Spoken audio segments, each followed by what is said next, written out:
Hello, my name is Thierry Kouthon and I am Technical Product Manager at Rambus.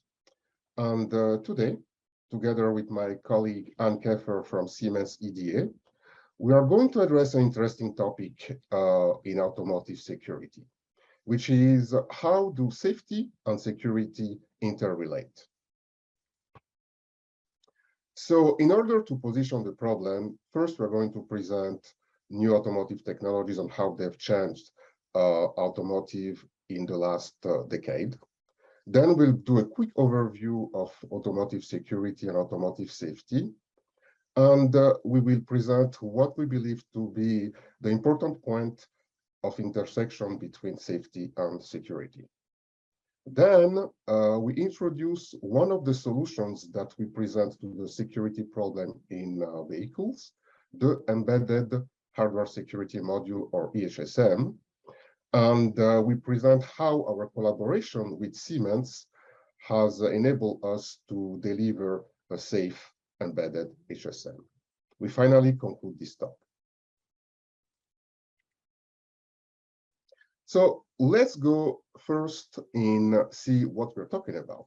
What new automotive technologies have pervasively entered the market to a point where the attack surface of vehicles have been greatly increased, and cybersecurity now is a major item in vehicular manufacturing and vehicle design. So let's start from the bottom right. We all can control our vehicles with our phones, meaning that we can climatize them in winter before entering them. And that basically means that we can access our vehicle with our phones. Same thing with our key fobs. Infotainment has greatly progressed. We have augmented reality head-up displays. We can do Wi-Fi in the car. Again, another attack surface, because now networking from the external world can get into the car. But mainly, one of the most pervasive and visible changes is the emergence of advanced driver assistance systems. In a nutshell, that means that all vehicle functions can be controlled electronically, so that the vehicle can itself make decisions and act on them, whether it is lane departure, rear collision avoidance, and so forth. Therefore, everything now in a vehicle is electrified, leading to up to 150 electronic control units in cars, all being run on different CPUs and MCUs. We also have the emergence of electrical vehicles, and the contribution to automotive of electrical vehicles is a massive change in vehicular architecture, both mechanically and from the network standpoint.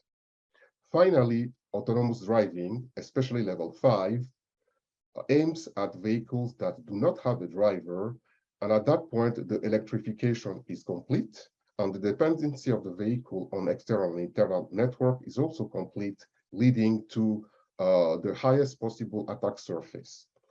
All these are issues that we need to address. But that is not all. V2X is an initiative that is now globally looked into by all governments, cities in the world, with many trials, and it aims at diminishing vehicular casualties by having vehicles talk to each other and talk to their infrastructure, the roadside assistance, the lights, the roadside infrastructure, so that they get preliminary warnings and information. All this works well as long as all those messages are genuine and can be relied on to. And that is also another source of concern. So now that we have seen the new landscape, the new industries, and the new vehicle, how are we going to address security? So we have seen how vehicular architecture and technologies have changed in the recent years. We have seen that this contributes to greatly increase the attack surface of vehicles. Now, the question is, has this been successfully exploited? And the answer is yes. Vehicles have been remotely accessed successfully by hackers that could control steering and brakes. Vehicles have notoriously been vulnerable to unlocking due to weaknesses in their telematic network. They have been, some of their functions have been reprogrammed by exploiting vulnerabilities in the browser. And vehicles have also been successfully hijacked by a man-in-the-middle attack enabled to control some of the functions, such as unlocking via a smartphone. So we see that we do have a great increase of the attack surface, and as expected, a great increase in exploit. So to proceed in a systematic way, we first identify all the vulnerable assets, and then the threat vectors. Threat vectors are the methods that can be used to exploit those assets and compromise the vehicle. And then we propose mitigation techniques. Finally, we show that those mitigation techniques that we propose are not random. They're consistent with applicable standards in the industry that are well respected and used. So let's start from the left-hand side. What are the vulnerable assets? External networks, first, because the vehicle, as we can see, can telematically connect to its own company or the services that provide assistance, either on Star or similar vehicles. And therefore, this is an open door for hackers. They can have include rogue messages, they can do personal data breaches, they can remote control the vehicle. And in order to curb this, a mitigation technique is to make sure all messages are authenticated. And it's also important to perform pseudonymization to make sure that there is no identity of the owners of the vehicle that is being exchanged via those networks. Internal vehicle vectors also have their own set of vulnerabilities because they were not originally designed for security. And therefore, we need techniques such as ECU attestation, authentication, and method authentication also to make sure everything that comes from those networks is genuine. We have similar concerns and similar mitigation techniques for internal ports, electronic control ECUs, and in the case of electronic control ECUs, it is very important to mitigate all vulnerabilities because those are the central point, the core, the heart of vehicle electrification. Usually, this is the first mitigation that are employed in vehicle in order to palliate to an obvious issue if the software running on these electronic control units was compromised. We see on the right-hand side that we are consistent with the known standards in the industry, EVITA, Car2Car, SAG 3101, and so forth, which establish rules to follow and requirements for embedded HSMs. In more details, let's see about 3 of them, like SAE, Secure Hardware Extension, and EVITA. SAE was released in 2020, is not very well known, but it's extremely comprehensive in the set of requirements that it established for hardware security in vehicles. The Secure Hardware Extension standard and specification was originally devised by German manufacturers as an effective and practical means to address key protection, software integrity protection, and distributed key ownership in a vehicle. And it was devised early in the 2000s, but till this day is very relevant. EVITA is also a well-known standard for embedded hardware security module for vehicle, and it was focusing on vehicle-to-vehicle and vehicle-to-infrastructure interaction, but it is widely considered as a very, very important standard for vehicular HSM in general, and very often used as the requirements that HSM has to fulfill in order to be adopted by industry OEMs. So now we are going to pass to an overview in safety, and I will pass the microphone to my colleague, Keffer. Thank you, Thierry, for the nice introduction. I'm going to start off this section by talking about an overview of functional safety. So let's go to the next slide.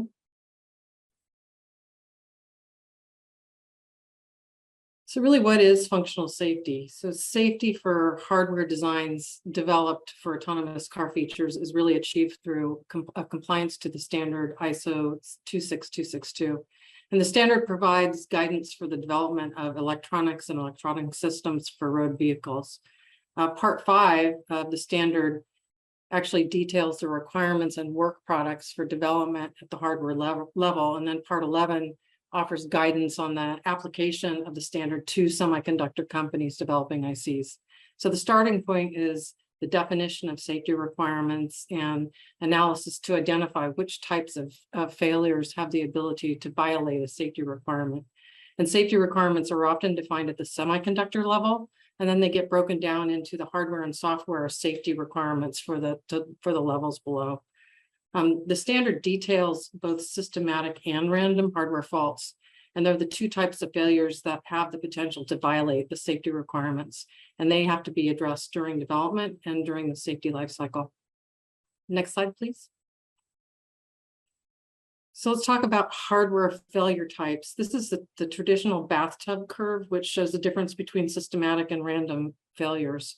And systematic failures are mistakes or oversights in a design like bugs, and they're identified during and fixed by good design and verification practices. And then random failures really occur during the operational life of the chip or the system, and they just happen. And they happen in a way that's not deterministic and not really related to any obvious problem or mistake. Let's go to the next slide, please. So faults are defined by transient and permanent faults. And those are the two types of random faults in a design. And that's what you must protect your design from. The standard details the analysis and the metrics required to demonstrate the design has sufficient protection from random failures. And this is done in the form of safety mechanisms. It also includes activities such as failure mode analysis, dependent failure analysis, and fault tree analysis. And there's 3 primary metrics that are required to prove the safety level. And those are probabilistic metrics, single point fault metrics, and latent fault metrics. So to protect your design from random failures and to comply with the ISO 26262 standard, a safety architecture has to include many different safety mechanisms to mitigate the failures. Okay, so let's talk about the 3 parts of the functional safety workflow. The first part is analysis. And in analysis, you do things like set your safety goals. And at that point, you want to make sure that you have expertise in your company. So you're going to want to make sure that you've hired a safety manager. So you set up your safety goals, you start doing some analysis, you create an FTA, a DFA, an FMEA, an FMEDA, and that's really, you're starting that process at the start of your design. So at the architectural phase of your design. So the safety process actually, and the safety design starts in the very beginning of the design of your product. Once you have set up your safety architecture and you have started developing, then you're going to start inserting those safety mechanisms to mitigate the faults. Once you put in the safety mechanisms and you've built out your design and you have some RTL, you can start doing fault injection. And the fault injection is really to prove that the safety mechanisms that you have inserted in your design are going to mitigate those faults, so and catch those faults. And then through that process too, it will actually classify those faults and give you the end metrics as defined by the ISO 26262 standard, so that you can prove that your design actually meets the safety level that you're trying to achieve. And then at the conclusion of the safety lifecycle, you have to deliver, a company has to deliver a safety case containing evidence and rationale in the form of work products that show the safety architecture sufficiently protects the design. So you're going to get those work products out of this flow. And then actually the achievement of the safety, of proving safety, gets really time consuming and it's really challenging. Then it gets even more challenging when you're talking about the intersection with security and safety. So that's a new set of challenges that the team actually experiences. So I'm going to pass this back to Thierry now, and he's going to start talking about some of those challenges that happen with the intersection of safety and security. Thierry? So thank you, Anne, for this great introduction on safety. So now that we have seen safety and security, let's see how they intersect. So first of all, let's agree on the definitions. J3061 expresses a good definition of safety and security as follows. System safety is the state of a system that does not cause harm to life, property, or the environment. Whereas cybersecurity is the state of a system that does not allow exploitation of vulnerabilities to lead to losses such as financial, operational, privacy, or safety losses. So in a nutshell, a safety system can be compromised by security attack if not properly protected. This is usually a notion that is intuitively relatively easy to understand. If your drivetrain is compromised, there will be issues with the functioning of your vehicle. The other way around is less obvious. A security system can fault and enable unauthorized system actions if not implemented with the proper fault correction mechanisms. What we mean by this is that, as you've seen before, in order to mitigate potential attacks on the vehicle, we will deliver HSMs or similar mechanisms. Now, those HSMs have to be guaranteed to work properly, otherwise their failure can defeat the purpose of having them in the first place. Let us illustrate that by examples. Here we have two examples, on the right and on the left. On the left-hand side, it's a classic example where an undetected random failure compromises security. So in this case, we illustrate when security is implemented, but it's not impervious to random failures. In this specific case, we imagine the case of hash computation. Hash computations are required to ensure the validity of firmware. For instance, when you want to update your firmware, you will first verify that the hash is correct before you enable the new firmware to be run. A random failure can compromise that computation, and in that case, the vehicle will decide not to take the update. Not taking an update can have disastrous consequences if that update was meant to secure the vehicle from a high-level potential attack. Therefore, in this case, a random failure contributes to make the vehicle much more vulnerable. And this random failure is experienced in the security system, which basically means that we need to make sure that the security system is impervious to fault. We will see when Anne will present the next section how we ensure that. On the right-hand side, we have the description of security vulnerability that disables critical failure. In this case, we have a hacker, and this is basically an illustration of how exploits are made.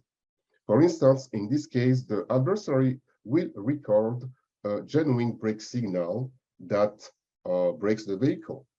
Once the adversary has recorded that signal, they can play it back at a point, at the time of their convenience, and get the vehicle to abruptly brake.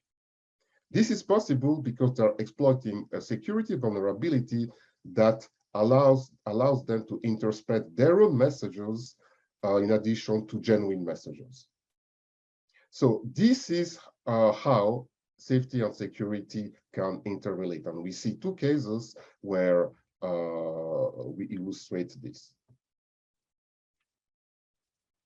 So We have discussed and briefly presented the concept of embedded HSM, or embedded hardware security modules, as a solution to mitigate the security vulnerabilities of modern vehicles. So let's go into more detail into what is an HSM, and more specifically, what is the product that Rambus has put into the market to address all these security requirements. Today, we have two products specifically designed for automotive that are born from an original non-automotive specific product, the RT640 and the RT645. The 640 is an automotive ASIL B certified product, and the 645 will be an automotive ASIL D, as in David, certified product. It's still in the roadmap phase. ASIL are safety integrity levels defined by the ISO 26262 standards, and categorize safety into various levels depending on how critical the function is. Most manufacturers today, around 60 to 60% of the time, will choose ASIL B for the function of the vehicle, which is why we prioritized this certification. So we now have a fully certified ASIL B HSM. So let's go more into the details of the architecture. It provides a full suite of security service to a main CPU, which is a secure CPU. So our hardware security module is programmable, and you can run applications of your choosing on it. It is with those applications that we implement standards like EVITA or J3101 or SHE. So you can customize all the functions you want using the CPU that is embedded in our HSM. And the HSM basically creates a very secure boundary, computational boundary, around the secure assets of the vehicle, such as keys. We have a modular architecture, and all our cores are actually FIPS certified. So the level of security is very high. This, however, is our standard product.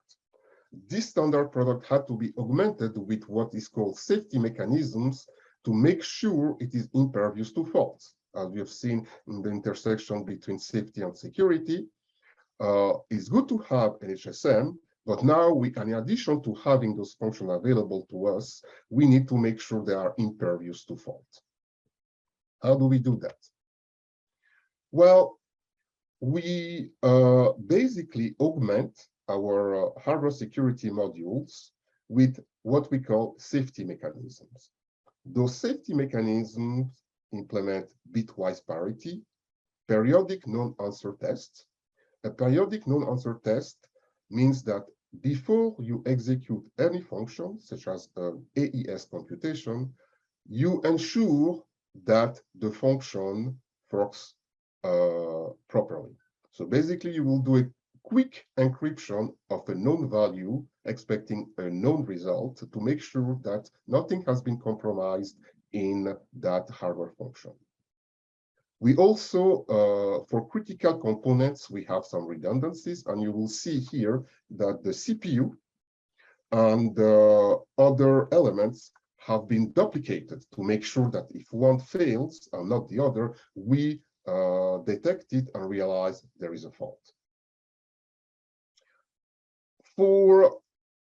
Specifically for the automotive industry, some algorithms have been added because they were requested specifically by automotive vendors such as Whirlpool and Miyaguchi Pronel. But the gist of our implementation really is the augmentation of the original architecture with all these hardware and software mechanisms that now guarantee that the scenario that was illustrated before, where a hash computation will fail, does not occur.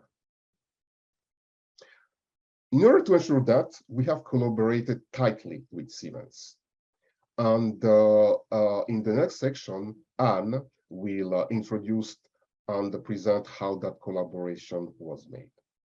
Thanks, Thierry. So I'm going to talk, as Thierry said, I'm going to talk a little bit more about how Rambus and Siemens teamed up to deliver the ASIL B certified root of trust RT640 IP to their automotive IC suppliers. So next slide. So this is basic. This is the same diagram that Thierry just showed.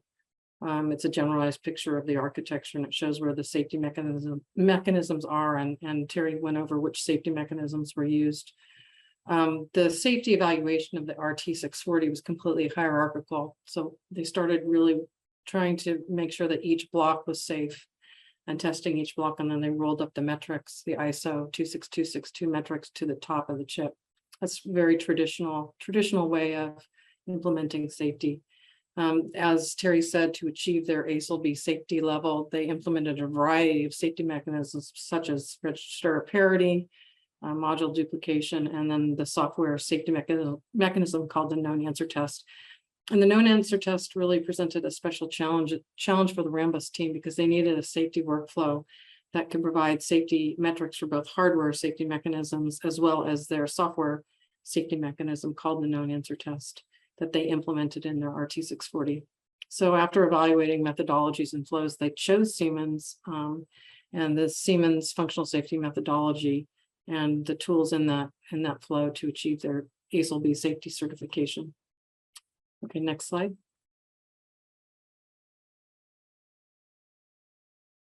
So again, in the overview of functional safety, I talked about how you start with safety analysis, and the Rambus R&D team started with the Siemens analysis tool called Safety Scope. That's the Siemens name for their tool, for our analysis tool. And it provides an accurate indication of a design safeness through analyzing structural building blocks in the netlist or the RTL, and then using this analysis to calculate ISO metrics, helping to validate expert judgment. And it's doing this early in the cycle, so you can try to make your design as safe as possible before you get to fault injection, so that when you get to fault injection, which takes a very long time, you just use it to prove that your design is safe, because you've really already gotten the metrics through safety scope through early analysis. So the team used Safety Scope to understand two important metrics. First metric is failures in time or fit, and that actually measures the susceptibility of the silicon and packaging to incur random hardware faults. And then the second one was diagnostic coverage, which measures the effectiveness of the safety mechanisms in the design to detect the fault. The initial values provided by Safety Scope were based on the safety mechanisms that they already had in their design. So Safety Scope analyzed the design with those safety mechanisms. And then they used Safety Scope to generate what we call a contribution and hotspot analysis report. And what that does, or what that provides you with, and the Rambus team with, was guidance on where the design may actually need additional safety mechanisms. So it tells you where the hot spots are and where to focus your time in making those areas safer. And then you can use Safety Scope again to do what we call what if analysis, and explore how to make those parts of the design safer. So you can say, if I put register parity here, or if I put duplication in this other area, what does that do to my metrics? And Safety Scope will give you a really good idea of how to get your design to reach the ASIL target that you're trying to reach, which was ASIL B for the Rambus team. Okay, the next slide, please.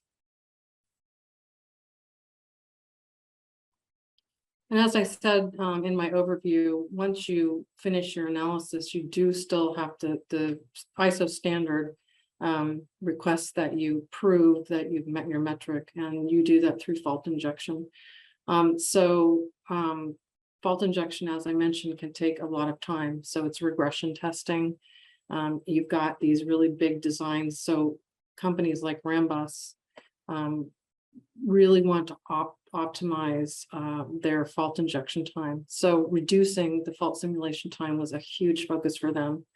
One method to reduce fault simulation time is by using Safety Scope to implement a number of optimization techniques to optimize the fault lists. And so they used those features to actually optimize the fault list, to shorten the fault list and make sure that the faults in the fault list were really faults that they needed to inject.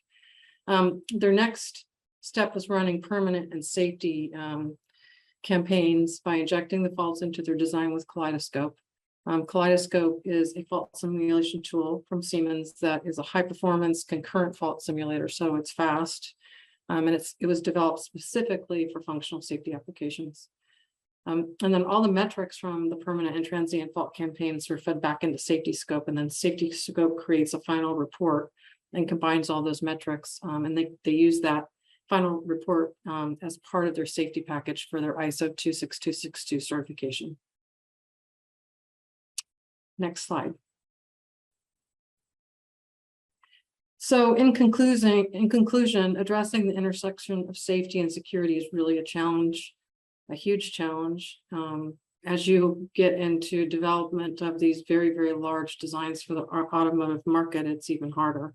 But together, Rambus and Siemens made certain that the RT640 achieved the necessary security and safety levels to allow any automotive SoC design using this IP to fulfill its required use case.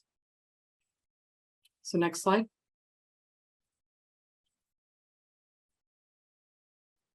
So both Thierry and I thank you for attending the webinar. We do have a white paper that describes this in much more detail, and so please go to the Rambus site and download the white paper if you want more detail, and please let us know if you have any questions. Thank you very much.